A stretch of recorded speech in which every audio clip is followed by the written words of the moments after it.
The arrival in Jacob's marriages, Genesis 29. Then Jacob went on his journey and came to the land of the people of the east. As he looked, he saw a well in a field, and behold, 3 flocks of sheep were lying beside it, for out of that well the flocks were watered. The stone on the well's mouth was large, and when all the flocks were gathered there, the shepherds would roll the stone from the mouth of the well and water the sheep, and put the stone back in its place over the mouth of the well. Jacob said to them, "My brothers, where do you come from?" They said, "From Haran we come." He said to them, "Do you know Laban the son of Nar?" They said, "We know him." He said to them, "Is it well with him?" They said, "It is well. And see, Rachel his daughter is coming with the sheep." While he was still speaking with them, Rachel came with her father's sheep, for she was a shepherdess. When Jacob saw Rachel, the daughter of Laban, his mother's brother, and the sheep of Laban, Jacob went near and rolled the stone from the mouth of the well and watered the flock of Laban. Then Jacob kissed Rachel and lifted up his voice and wept. And Jacob told Rachel that he was her father's kinsman, and that he was Rebekah's son, and she ran and told her father. When Laban heard the news about Jacob, he ran to meet him and embraced him and kissed him and brought him to his house. Jacob told Laban all these things. And Laban said to him, "Surely you are my bone and my flesh." And he stayed with him a month. Then Laban said to Jacob, "Because you are my kinsman, should you therefore serve me for nothing? Tell me what your wages shall be." Now Laban had 2 daughters. The name of the older was Leah, and the name of the younger was Rachel. Leah's eyes were weak, but Rachel was beautiful in form and appearance. Jacob loved Rachel. And he said, "I will serve you for 7 years for your younger daughter Rachel." Laban said, "It is better that I give her to you than that I should give her to another man. Stay with me." So Jacob served for 7 years for Rachel, and they seemed to him but a few days because of the love he had for her. Then Jacob said to Laban, "Give me my wife, for my days are completed, that I may go in to her."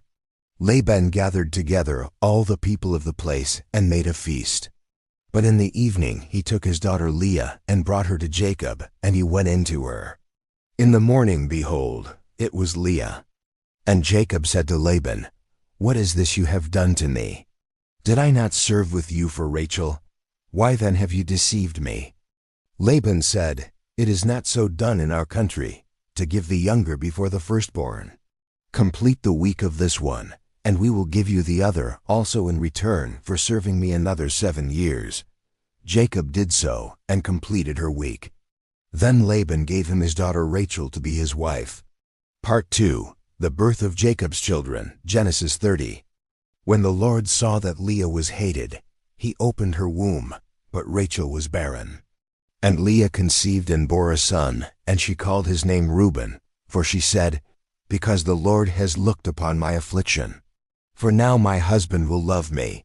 She conceived again and bore a son, and said, "Because the Lord has heard that I am hated, he has given me this son also." And she called his name Simeon. She conceived again and bore a son, and said, "Now this time my husband will be attached to me, because I have borne him 3 sons. Therefore his name was called Levi. She conceived again and bore a son, and said, "This time I will praise the Lord." Therefore she called his name Judah. Then she ceased bearing. When Rachel saw that she bore Jacob no children, she envied her sister. She said to Jacob, "Give me children, or I shall die." Jacob's anger was kindled against Rachel, and he said, "Am I in the place of God? Who has withheld from you the fruit of the womb?" Then she said, "Here is my servant Bilhah. Go in to her, so that she may bear on my knees, that I also may have children through her." So she gave him her servant Bilhah as a wife, and Jacob went in to her, and Bilhah conceived and bore Jacob a son. Then Rachel said, "God has judged me, and has also heard my voice, and given me a son." Therefore she called his name Dan. Part 3. Jacob's wealth and departure, Genesis 30-31. The Lord said to Jacob, "Return to the land of your fathers and to your kindred, and I will be with you." So Jacob sent and called Rachel and Leah into the field where his flock was, and said to them, "I see that your father does not regard me with favor as he did before, but the God of my father has been with me. You know that I have served your father with all my strength, yet your father has cheated me and changed my wages 10 times. But God did not permit him to harm me. If he said, 'The spotted shall be your wages,' then all the flock bore spotted. And if he said, 'The striped shall be your wages,' then all the flock bore striped.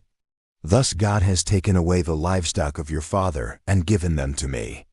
Then Jacob arose and set his sons and his wives on camels, and he drove away all his livestock, all his property that he had gained, the livestock in his possession that he had acquired in Paddan Aram, to go to the land of Canaan to his father Isaac.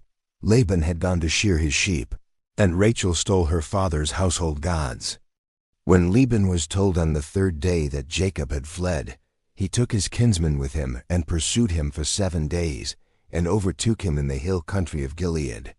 But God came to Laban the Aramean in a dream by night and said to him, "Be careful not to say anything to Jacob, either good or bad." So Laban overtook Jacob, and Laban said to Jacob, "What have you done, that you have tricked me and carried away my daughters like captives of the sword?